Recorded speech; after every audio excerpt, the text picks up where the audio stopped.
Hi guys, I'm Chidima. Welcome to my channel. As you can see, I'm using straws. These are some straws, normal straws, the soft straws you can get from store. And my used Brazilian wool I used from my previous video. If you have not watched that video, please go and watch the video. So I'm going to start by brushing the Brazilian wool. Then I'll start wrapping it on my straws the way I'm showing you.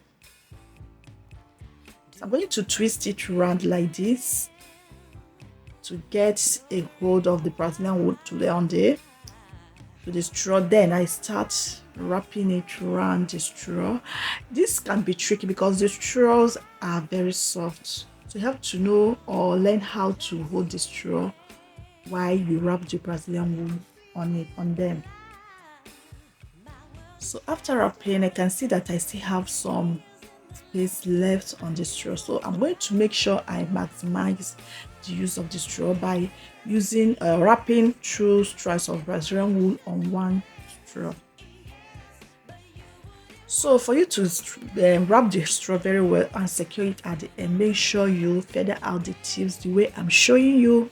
Feather it out. Those tiny feathers on the straw Brazilian wool will help to wrap the hair and hold the hair on the straw firmly and securely. Make sure you comb the Brazilian wool before you wrap. Like I said, this Brazilian wool I removed from my previous hair. The hair I did, I posted the video. If you have not watched the video, please go ahead and watch the video. I will put the video on how to take down your crochet Brazilian wool. If you're interested, I'm going to post it after this video. So once I finish wrapping the Brazilian wool on the straws, I'll go ahead and dip everything in hot water. I only use hot water for this. I didn't put conditioner or any oil.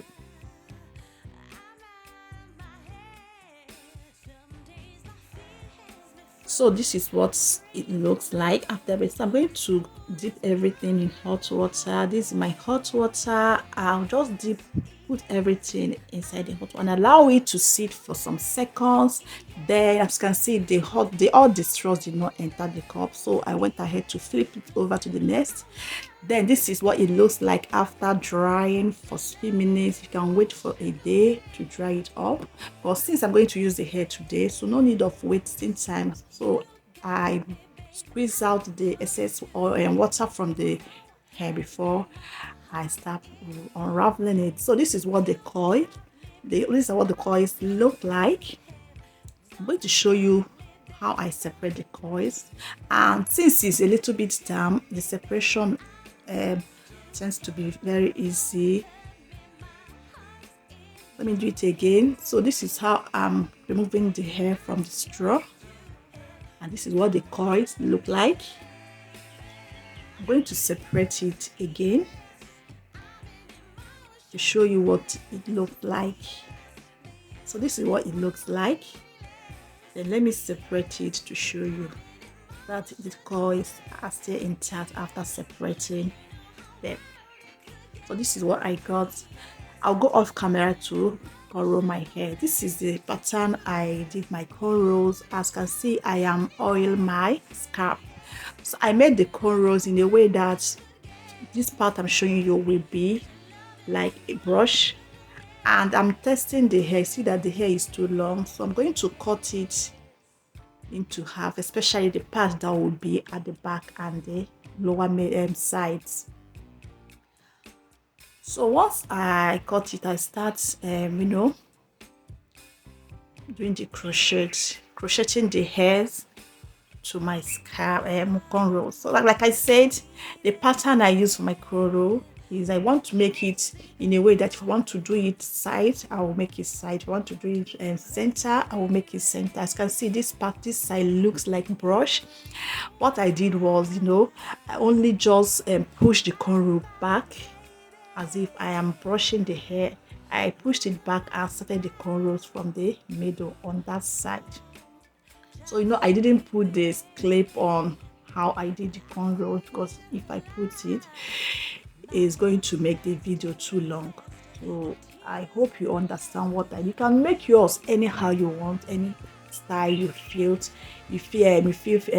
easy for you.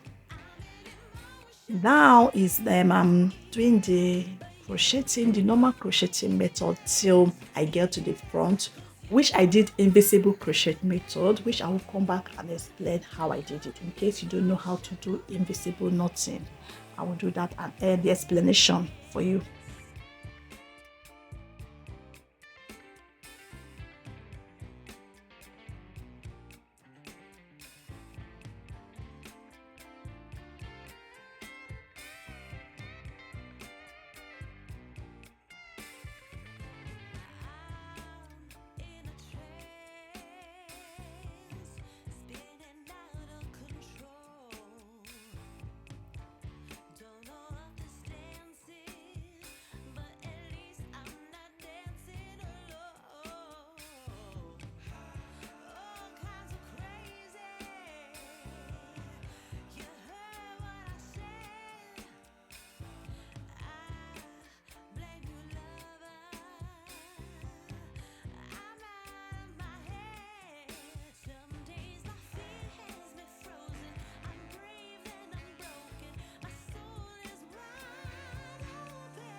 So guys, for the cornrows in the middle, I did connecting cornrows at the middle because that is where I want my pattern to be. Then I'm going to show you quickly how I did the knotless or invisible knotting crochet. So I'm going to create a loop using the hair, then take out one strand of the hair through the loop, leaving the other strand behind, like so.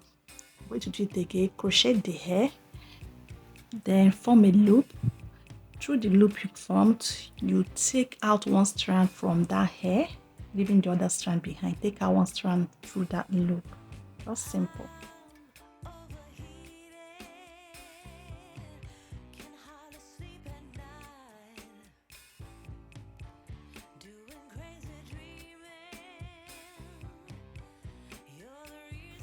So sorry guys, there is a change in the color of my video, which was my mistake. I did a change on setting of my camera, but I didn't notice that the color changed.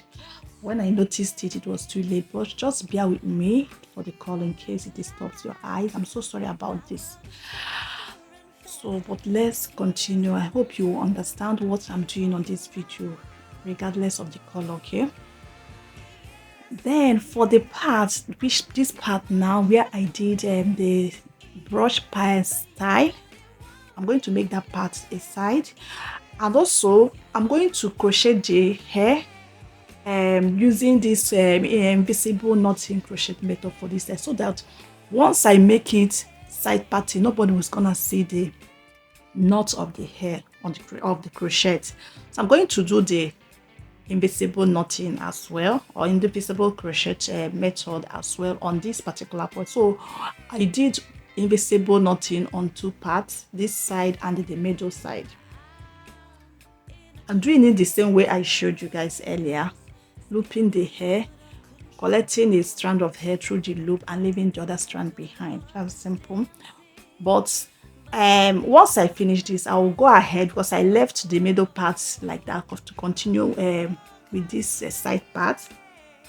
Once I'm done doing this side part, I will proceed to complete the middle part, which I'm going to show you also.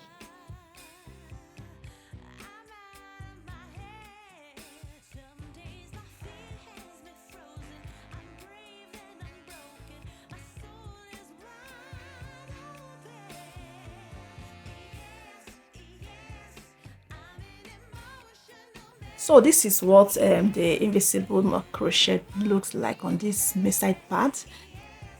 Then I will flip the hair, open the middle to complete that side. So to complete the middle, it's a little bit tricky for me because for you to do this invisible knotting, you face the crochet to that point, to that part, or facing that side you want the hair to fall. That's the unknotted part to fall. As you can see, I'm using my left hand. Just watch again. You can rewind or go back. You see that for the other side, to do the right hand side, I use my right hand to crochet. To make the hair to fall on the left hand, I'm using my left hand, which is a trick, a kind of tricky for me because I'm not left-handed. I found it difficult to do this. Make sure you use or you make the crochet to face the part you want the hair to fall. I don't know if I'm making sense. Like you're seeing here, I'm using my left hand to make sure that the crochet is facing the opposite direction. Yes, you crochet the hair on the opposite direction where the crochet is facing. You create a loop the same way I did on that side. You create a loop. Through the loop you created, collect one strand through that loop and leaving the other strand behind. Use that strand you left behind to cover the knot. Very simple. To make it simple, when you are on your other doing the right hand side, use right hand to do the crochet. When you are doing the left hand side, use left hand to do the crochet. I think that will be easier for you to understand. So this is what the crochet looks like at the end, and that's all. It's so simple. The next thing I'm going to do is to trim the hair. Yes, I know that the hair is not full. Like I said, I used a used Brazilian wool from my previous video to do this tutorial, but you can add your own. You can make it longer, you can make it fuller if you want.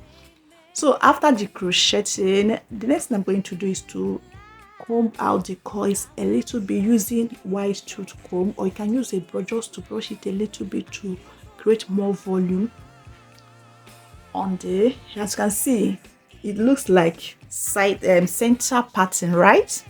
That is the vibe. I can make it center pattern if I want. I can make it side pattern. That is the method or the concept of this. So this is me trimming off the excess hair. As you can see, some hairs are longer than the other. I use shorter length on the bottom and the longer length on the upper side. So this is what the end result looks like. This is me wearing it as a center pattern. I will call it a short bob. Yeah, this is what the pattern looks like. You can see you are not seeing any knot. Is invisible, not crochet on the middle. So I'm going to flip the hair to the side so you can see what the side pattern looks like. So this is what the side pattern looks like. I did not add any gel. You can add gel to make your edges clean. I did not add any gel. So this is what the end result looks like. I hope you guys enjoyed this video. If you did, please make sure you subscribe. If you have not subscribed, share, comment what you think. I will see you again in my next video. Thank you for watching. Bye.